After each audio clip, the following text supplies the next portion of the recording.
Welcome to Crossroads Politics here on WTHR Plus. I'm Emily Longnecker. And I'm Dustin Grove. We start with the big news from the State House. After months of pressure from the White House, it appears Indiana will not redraw its congressional districts. Governor Braun had called a special session for lawmakers to consider it. They were set to meet next month, but late Friday afternoon, Senate President Rod Bray announced they just don't have the votes to support it. So here's the statement from Senator Bray. He said, over the last several months, Senate Republicans have given very serious and thoughtful consideration to the concept of redrawing our state's congressional maps. Today, I'm announcing there are not enough votes to move that idea forward, and the Senate will not reconvene in December. Pretty simple and to the point. In the last week or so, we'd seen more GOP senators come out publicly against redistricting. Yeah, that includes Republican Senator Jean Leising, who I spoke with Friday just before the announcement came out. Senator Leising said one of the main reasons she's a no is that her constituents overwhelmingly don't want it. From what she's seen and heard, she said about 94% of them. I can't imagine supporting it with the responses that I've gotten from people. And it's the same even face-to-face responses that people have approached me and said, hey, Jean, you're not going to vote for that crazy redistrict thing, are you? Yeah, she said she also had yet to even see a map Right. proposed. Meanwhile, Governor Braun clearly not pleased with the Senate's decision. In a statement this Friday afternoon, he said, I called for our legislators to convene to ensure Hoosiers' voices in Washington, D.C. are not diluted by the Democrats' gerrymandering.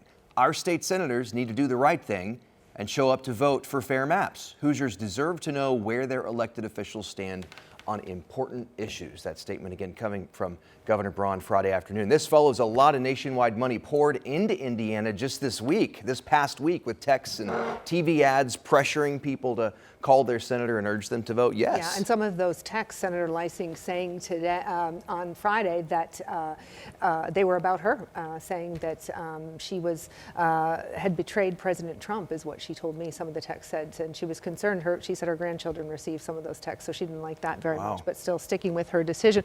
While the House could technically meet next month, it would be a moot point without the Senate. All right, so certainly more to come in the next few days and weeks on this. Of course, we'll follow up and pass along what we learn as soon as we get it and as soon as we learn of it. The longest government shutdown in U.S. history is officially over, thanks to a deal between centrist Democrats who crossed the aisle to join Republicans in the Senate. And that meant enough votes to pass a funding bill and reopen the government. But the fallout from the shutdown is still being calculated, as Alice Barr reports from Washington. As the federal government grinds back into gear after the longest ever shutdown, federal workers are getting back on the job. Been difficult. I mean, it's a lot of uncertainty. People going to work, people not going to work, whether the government's open, whether the government's not open, whether flights are going to fly on time. With back pay expected to roll out this weekend through early next week for furloughed and essential workers who haven't had a paycheck since, oh God, I don't know, October, the beginning of October. I want to be able to pay my bills. Major airlines say they're ready to ramp their schedules back up to normal once the FAA lifts a 6% flight reduction that's continued cancellations to ease staffing shortages and ensure there are enough air traffic controllers on the job. As the Homeland Security Secretary handed out $10,000 bonuses to TSA workers who kept coming to work without pay. For stepping up, taking on extra shifts, for showing up each and every day. Federal contractors do not get back pay. It just piles on. And even those who will have to dig out from the past 6 weeks. You've had things that have gone in the rears. You may have had to borrow against your credit cards. Millions of Americans are also waiting for their full SNAP federal food assistance benefits. Hopefully by the end of this week, most will receive it at the very latest on Monday. The swell in demand at food pantries, a clear illustration of a shutdown's real-world consequences, with the clock ticking until government funding runs out again at the end of January. Preventing the next shutdown depends on bipartisan negotiations over lowering health care costs. While the Council of Economic Advisors estimates this shutdown cost the U.S. economy about $50 billion a week and led to 60,000 non-federal employees losing their jobs. In Washington, Alice Barr, NBC News. So we may find ourselves in a similar situation in just a couple of months. Right. As you heard there, this bill impacted SNAP benefits. Some 600,000 Hoosiers get those benefits to help put food on the table. Yeah, and right now, many of those families are wondering when they'll see their full SNAP benefits now that the shutdown is over. So our Brandon Schaff went out in search of some answers for you. Signed a bill to end the longest federal government shutdown in U.S. history. Relief is coming for those who are food insecure. Many Hoosiers received partial benefits earlier this week, but some got none. The state received federal guidance to distribute the remaining benefits as soon as possible. Feeding Indiana's Hungry, a network of food banks, says that the shutdown took a toll on families. It causes disruption, it causes uncertainty, and it causes fear. A lot of families didn't know how they were going to have enough food to provide for their families. They're working hard here at Gleaners to meet the demand for food here in central Indiana. And that's important because during the government shutdown, they saw an increase in that demand by about 50%. That equates to 1,500 households served each distribution day, up from 1,000. While the demand is expected to ease with the government reopening, Gleaners CEO Fred Glass says that food insecurity remains at a decade-high level. It was really kind of pouring gasoline on the fire when the government shutdown occurred, and thankfully the gas is off, but the fire continues. Glass says for every meal Gleaners provides, the federal government usually provides 9, highlighting the effect the shutdown had. A lot of people for the first time realized how important SNAP was. Frankly, I think the government shutdown conclusion was hastened because people didn't like the specter of Americans going hungry. Bryant added full November SNAP benefits will eventually reach all Indiana households. It should not take them very long to get benefits out in whatever disbursement schedule that the USDA wants them to do. They're prepared for this. They know what needs to happen to get the rest of the benefits out the door. Brandon Schaff, 13 News. In an update today, FSSA says they're moving quickly to ensure SNAP recipients get their full benefits this month. The exact date is still being finalized, and they'll share another update when the timeline for distribution of funds is confirmed. Still ahead, a huge change to health insurance for hundreds of thousands of Hoosiers. What FSSA dropping its biggest Medicaid partner means for Hoosier health. It's next here on Crossroads Politics. Welcome back. One of the other big stories this week was the big changes coming for Hoosiers on Medicaid who use a plan called MDWise to manage those benefits. Yeah, in less than 2 months, the state will drop its contract with MDWise. This week I went digging to find out what that could mean for the 300,000 Hoosiers who use the plan. If you use MDWise to manage your Medicaid benefits in Indiana, by January 1st, you'll have to choose another company for the job. The 3 choices you have: Anthem, CareSource, or Managed Health Services. If anyone that is on MDWise right now, they're going to receive a letter from us, but even if they decide to do nothing at all, they're going to be auto-enrolled into a plan that's nearly identical to their own. The Family and Social Services Administration, the state agency that runs Medicaid, announced the change this week, saying it was time to part ways with MDWise. So we looked at their quality ratings, and they were consistently the lowest quality managed care entity. And we also looked at costs, and they came in consistently higher costs. FSSA could not say how much the state expected to save ending its contract with the company.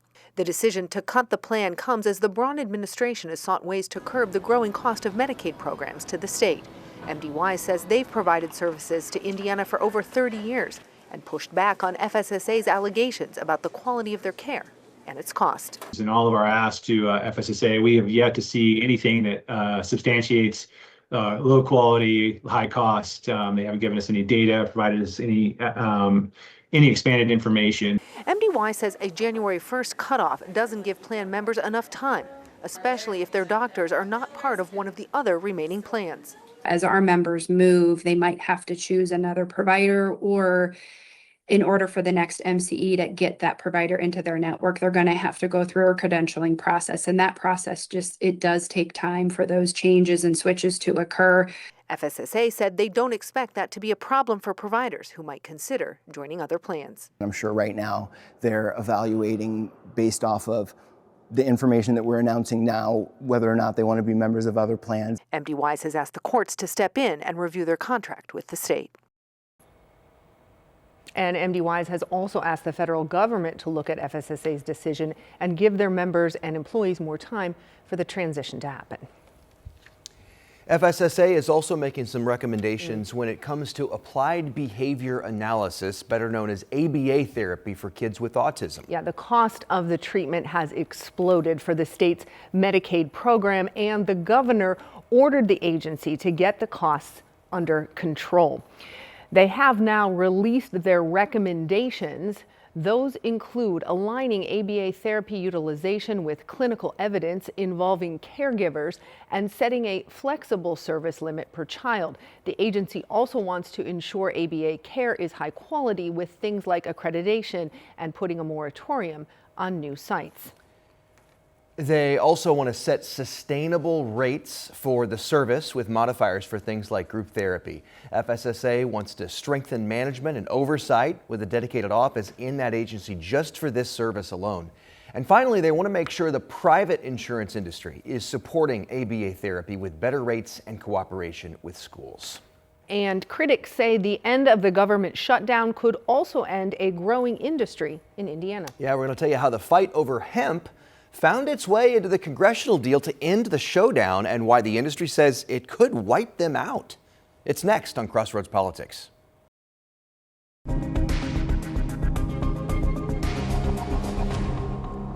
Welcome back. Our 13 Investigates team is digging into a surprising addition to that funding bill that reopened the federal government this week. Yeah, but it could have a disastrous impact on a growing industry here in Indiana. And for you and your neighbors, it could make it a lot harder to get products that many Hoosiers rely on. Senior investigative reporter Bob Siegel says this could really hit Indiana hard. He learned a last-minute change to that funding bill outlaws many hemp products containing CBD and Delta-8.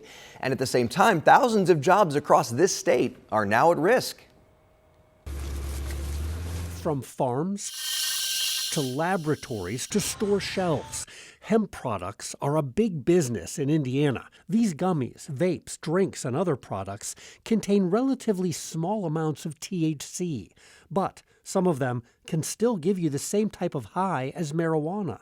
They're largely considered legal after Congress passed the 2018 Farm Bill. But what Congress gives, it can also take away. And that's exactly what just happened when lawmakers voted to reopen the government. The bill is passed. The motion is adopted. Tucked inside hundreds of pages of this funding bill, wording that would greatly reduce the total amount of Delta-9 THC allowed in hemp products. What would this bill do to your business? It would close our business. And what we're doing today and what we've done for the last 6 years would be recriminalized. It seems like a complete failure of justice there. Adam Klein is owner of Heartland Harvest, an Indiana company that makes beverages containing hemp.